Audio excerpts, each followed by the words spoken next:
सावधान, कहीं आप भी न हो जाए डिजिटल अरेस्ट, क्योंकि करोड़ों रुपए की हो चुकी है ठगी। इंदौर में रिटायर्ड अफसर को फर्जी पासपोर्ट और ड्रग्स की धमकी दी। 2 दिन तक किया डिजिटल अरेस्ट, 40 लाख रुपए वसूले।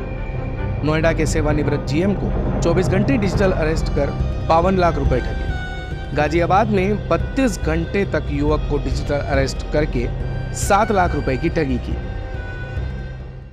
चौंकिए मत, क्योंकि डिजिटल दुनिया में अब अपराध ने भी अपना स्वरूप बदल लिया है। आधुनिक तकनीक से मिली सहूलियत रोज नए तरह के अपराध को जन्म दे रही है। ऐसे ही फ्रॉड का नया तरीका है डिजिटल अरेस्ट। जैसा कि नाम से ही साफ है, ऐसी गिरफ्तारी जो डिजिटल हो, यानी आपको आपके कमरे में ही अरेस्ट कर लिया गया।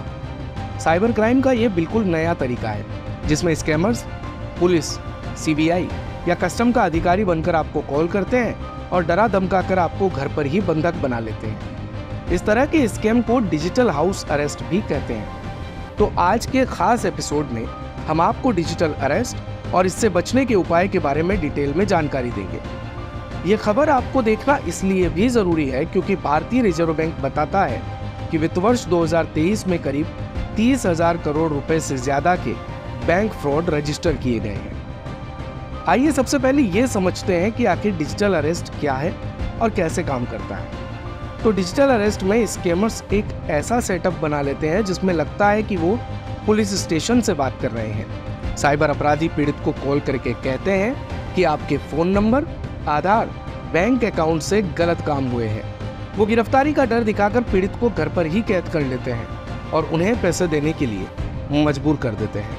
उदाहरण के तौर पर पंजाब में रहने वाली महिला के पास साइबर ठगों ने इंटरनेशनल कुरियर कंपनी का कर्मचारी बनकर फोन किया। बताया कि उनके नाम से भेजे पार्सल में ड्रग्स मिला है। महिला चौंक गई और खुद को इससे अलग करते हुए कहा कि ऐसा कुछ उन्होंने नहीं भेजा है। ठगों ने इसी डर का फायदा उठाया और कहा कि वो इसकी शिकायत साइबर क्राइम ब्रांच में करवा रहे हैं। कुछ देर बाद महिला के पास एक वीडियो कॉल आया जिसका बैकग्राउंड किसी पुलिस स्टेशन का था। पुलिस अफसर बनकर बात कर रहे व्यक्ति ने वीडियो कॉल पर महिला को डराया और धमकाया। ठगों ने महिला से करीब 5 लाख रुपए उनके अलग अलग खातों में जमा करवा लिए। ऐसा आजकल रोज किसी न किसी के साथ हो रहा है। अब सवाल है कि आखिर इस तरह से साइबर क्राइम से कैसे बचें। साइबर फ्रॉड से बचने के लिए आपको हमेशा सावधान और सतर्क रहना चाहिए। यहाँ हम आपको कुछ ऐसे उपायों के बारे में जानकारी दे रहे हैं जिनसे आप इस तरह के स्कैम से बच सकते हैं। सतर्क और सावधान रहें। कभी भी अगर आप इस तरह के कॉल रिसीव करते हैं तो सबसे पहले आपको सावधान रहने की ज़रूरत है। ध्यान रखें कि सरकार, बैंक या फिर कोई भी जांच एजेंसी कॉल पर आपको डरा या धमका नहीं सकती है। आप कॉल काट कर उनके खिलाफ शिकायत दर्ज करवा दें। पहचान वेरीफाई ज़रूर करें। बैंक या कोई ऑफिशियल संस्था आपसे फ़ोन पर पिन या आपसे जुड़ी निजी जानकारी नहीं पूछती है। किसी को भी कॉल कर पर्सनल या फाइनेंशियल डिटेल जैसी जानकारी बिल्कुल भी शेयर न करें। भेजनी भी पड़े तो कॉलर की पहचान जरूरी तौर पर वेरीफाई कर लें। संदिग्ध गतिविधियां रिपोर्ट करें। अगर आपको किसी भी तरह से स्कैमर्स की कॉल या मैसेज आते हैं तो इन्हें रिपोर्ट करें। इसके साथ ही अगर आपके बैंक अकाउंट में कुछ भी संदिग्ध अगर आपको लगता है तो इसकी भी शिकायत करें। अब बात आती है कि आप शिकायत कहाँ कर सकते हैं। तो स्कैम कॉल या मैसेज को रिपोर्ट करने के लिए आप सरकारी पोर्टल चक्षु का इस्तेमाल कर सकते हैं और इसके लिए जो लिंक है वो हमने हमारी वीडियो के डिस्क्रिप्शन बॉक्स में डाल दिया है। सरकार की साइबर क्राइम साइट पर भी आप जाकर शिकायत कर सकते हैं। आप 1930-1930 नेशनल साइबर क्राइम हेल्पलाइन पर कॉल करके तुरंत अपनी शिकायत दर्ज करा सकते हैं।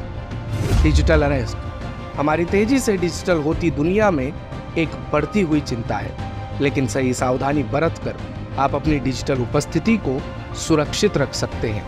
देखने के लिए धन्यवाद।